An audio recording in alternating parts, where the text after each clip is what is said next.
Друзья, привет! Сегодня на другой кухне замечательный рецепт. Лепешки невероятно вкусные, готовятся фантастически. Все подробности расскажу. Много начинки, вкусное тесто, все как мы любим. Тесто очень простое, но интересное. Друзья, 400 граммов муки и сюда в первую очередь добавляем щепотку соли, чтобы не забыть. Такой вот. И 170 миллилитров кипятка. Прям только-только закипела вода. Ух, стакан горячий. Хорошо вымешиваем ложкой, лопаткой. И когда вот таким образом заварили муку, добавляем еще 140 миллилитров воды, но уже теплой. И теперь замешиваем тесто.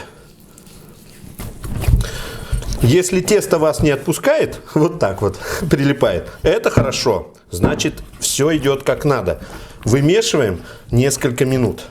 И когда тесто уже перестает сильно прилипать, можно его оставить на полчасика, накройте пленкой и пускай полежит, отдохнет.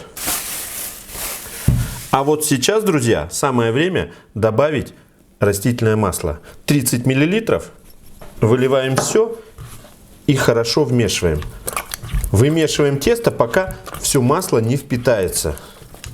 После масла тесто вот такое вот. Эластичное, мягенькое, гладенькое, но слегка еще прилипает.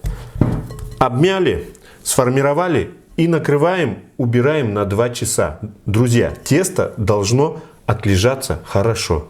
За это время мы с вами спокойно приготовим начинку. Кое-что я уже подготовил. Берем по полкилограмма фарша и картофеля. Картофель отварил, не подсаливал.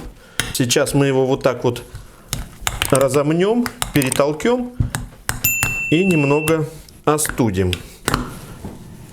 Поменяли. Сюда в мясо добавляем 30 миллилитров соевого соуса. Чайная ложка сухого имбиря. Кстати, можно натереть и свежий небольшой кусочек. Кайенский перец. Вы можете заменить своими любимыми специями. Перец, чеснок. Добавлю еще соль, потому что картофель я не солил. Друзья, оговорился. Конечно же, у меня сычуанский перец, а не кайенский.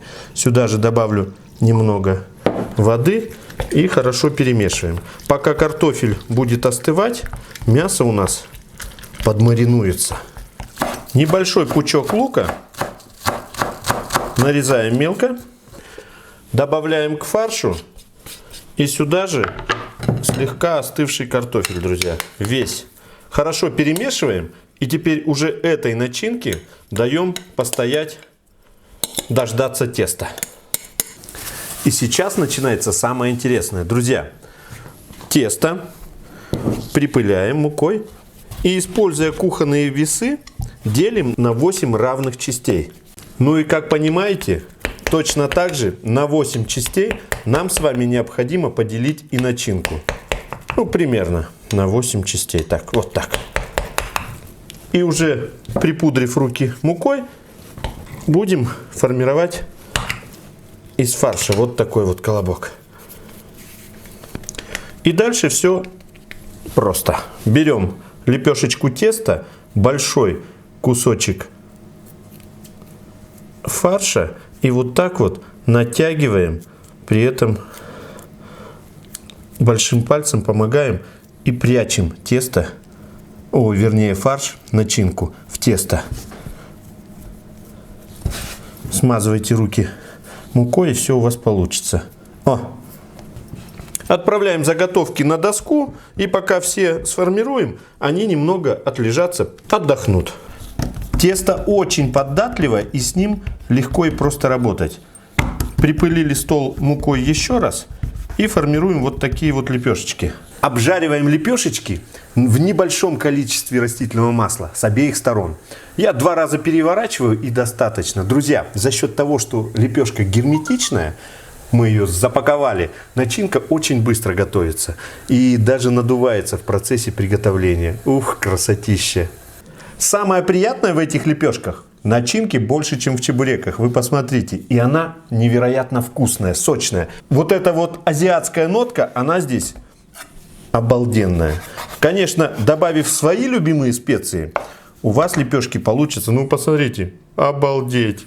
Все, налетай. Добавив свои любимые специи, у вас получатся лепешки с другим вкусом. Но я вам рекомендую обязательно попробовать вот такие вот.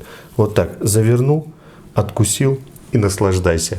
8 лепешек, которыми можно накормить всю семью. Друзья, ждем вас завтра. Будет что-нибудь еще вкусное.